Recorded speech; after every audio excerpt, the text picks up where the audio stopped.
Pacific Ocean gi mapan South America da leiba leibak ama oriba Peru gi Lima da Maria amasung Hans Wilhelm Kopke gi machanupi ni 10 October 1954 Chahi da phangzaki mahak aduni Juliane Kopke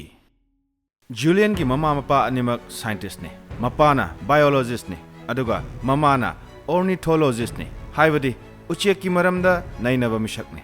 adunabu Juliane na taibang da khongdarakpada makhoigi imungi Tobias ko batenawa amaga sanaduna angang oringai matamgi nungaibadu phangki mama mapa anina makhoigi research ki numidang athengba phawba thabak tawduna laikhibada Juliane di Tobias hairiba tenawa asiga laiminaduna yamna nungaina lenki Juliane gi mapabung amasung mama makhoi animak Lima da leiba Museum of Natural History da scientist oiduna 1968 phawba leiramme adubu makhoi anina Amazon gi umang manung hanjinba mafam Peruvian lowland rainforest da tijin humjin bagi thabak adu tawningbadagi Panguana Biological Station haiduna ama semkatuna makhoi anigi machanupi Juliane busu makhoi gi research tawpham oriba mafam asida puduna chatlamme matam aduda Juliane de chahi 13 muktang subada ngaire manung hanjinba mafam oibana mapan gi sadharan ga isam samnade thakna besing ningthina phangde mai ising phangdaba mafam ama oiramme piklingai matamdagi asigumba manung hanjinba umangi mafam asida chawrakpa oibana Juliane umangda kamdawna leigani haibasi khangba haiba misak amadi oi biologist oiba mapabung amasung ornithologist oiba mamana Juliane bu umangda leiba tinkang lin sahing sabanga piranha uri wari mahu chenba jiba panba singdagi kamdawna ngakthokani amasung madugi marakta kamdawna hingnaba hotnagani haibasi ningthina tambirami umangda lambi lamhangnaraba matamda turel gumbagi ichel thiduna chatkadabani haibasisu mahakki mama mapa anina angang oiriba Juliane da takpirami ayuki hakchang sajal oina khongna chatpada Juliane na mahakki mapabungdagi angkagi mahai tamsille amasung ayuk khuding sangna khongna chatpa aduda upal wapal tinkang shana singbasing masak khangbada yamna kanaba amasu oirame sahi ama makhaimuk umang aduda leiba mapung phare makhoina leiriba umangi maphamgi nungsiba khanglakle umang manungda mama mapa anina Juliane bu mahi masing tambirabasu chatnabagi matung inna sakhanglaba school lamada class amasung exam yaudaba yadaba oibana Juliane umang adudagi thoraklaga Lima da leiba school lamada ming chanlaga classes amasung exam thaduna mahi masingi thabak loisinle high school graduation gi thoram adu yauramaga mahakna mama mapagi manakta 1971 gi Christmas yaurunaba hotnai Juliane na khanjarambadi December 20 da Juliane bu lawba lakliba mamaga punna aeroplane tongduna hanmin nakhigadawbani adubu December 22 amadi 23 da makhoigi school gi high school graduation ceremony adu pangthoklani haina leplabana mahakki flight plan adu cancel tawba tarame mahausadagi hauna Christmas mayagi flight booking aduki matik tangi fangnade mahaki graduation ceremony adu yoramlaga mathangi numit haibadi 24 December da flight tongduna Panguana phawba hannaba mama machana flight ticket kaknaba hotnai matam aduda LANSA airline natana atopa flight amatagi sit hangdre sit phangdre mamangdagi hauna LANSA airline de mina pamnade airline asigi mamangi sahi singda flight kai khibagi record athiba khara amasu leiri madumaknani pamnadabsu adubu Juliane gi mapana ama hector da tongduna laklo haibadagi Juliane gi mamana hoida karisu tawroi haiduna khudak aduda LANSA airline gi LANSA flight 508 ki seat ani gi ticket book tawre Peru gi Lima dagi Iquitos phawba painab gi damak George Savax International Airport ta numit yungdringai mamangdagi aeroplane adu paikhatpa haurai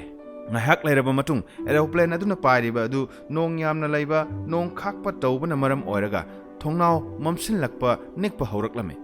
yamna kanna nikpa maramna flight adu da tongniba passenger pumnama kappa lawba tawri Christmas maya oibanina punarakpa leising thaknaba mahina chingba loina plane manung aduda nikpana maram oiraga saikhaire baggage hafamgi compartment ki thong loina hangtoklakle luggage ayamba mafam marang khangdana tare lachil aduna hena mamsilakpa ori amamba lachil marak aduda passion luba oibana aeroplane adu kanna nikpa leptri marak aduda aeroplane adugi yet thangba masada nong khakpagi pressure tasinduna plane adugi engine gi motor gi saruk shokhanki matam adumak numit yungba matung pung 12 minute 36 chatlaba matam oire yet thangba masagi thau tanki mai hauna chakpa horaklame matam asida karibu khangani pairiba aeroplane asima kairani haibase manungna tongliba passenger singna khangki Juliane gi mama macha makhut chet na passionai Juliane gi mama na Juliane da yenglaga masina aroiba oirani haina Juliane da hairaklame nong khakpagi version na tasin khiba masa adu mai chaktuna tattuna tahauba khudak adumaktadani hektat khibage aeroplane adu yungna laimai rom da paithari passenger mayam adu kappalawba pumlang langle aduga plane adu chap yungna laimai rom da control amatta yaudana paithari chap yungna paithaba aduda Juliane ukhiba ase laimai rom da pumsang sangba umang ama lairi haibadudi ukhi ngayak ki manungda pumlang langlamba adu khangchik chikhi aduga Juliane gi manakong da nungsit ki ahauba makhol khak tarame matam aduda khangki manakta lairamba mamasu mahakki manakta laitre aduga mahaksu aeroplane adugi manungda tongdre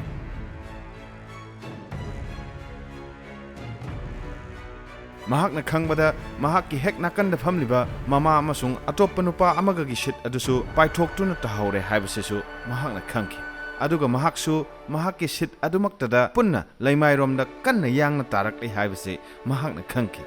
laimai da tarakpagi lambi aduda mahak gyan mangduna umang adugi karamba maphamdano khangdana tasinki fit lising kun mukki awangbada pairamba LANSA flight 508 ta nongthang kuppagi brajana tasinduna kairaga laimai da tasinba aduda gyan manglaba Juliane na amuk gyan lakpa matamda nong kanna churamme mahakki sitta sitbel faraga adumak lairambadu mahakna khang mathangi pung 18 phawbadi Juliane gyan amuk mangi gyan amuk lai asumna tawduna lairam aeroplane tongba aduda Juliane de kudang kakpi furit amakhak lilakhi aduga flight kaiba aduda mahakki anof amasung makhongda tonglakpa sandal mangkhre mahakki humdang saru teklame khurugi ligament tatlame aduga khubonggi saru su soklamme ngaksam sujin khibagi chaina amasung makhongda luna sokpagi I thokba aduga mamit namasu pangba yaramde tasengna harabada khara thina soklai haibasin umangi asukpa aduda khudaki oina kanbagi thabak chatharabasu flight kairaga tasinliba adu thengnaba ngamdre amasung yamna thina soklaga leiriba Juliane na kamdauna mahaki asokpa amadi atek akai maraktuda kamdauna laikhiba kari thokiba haibaduma mathangi video da soidana makha tajage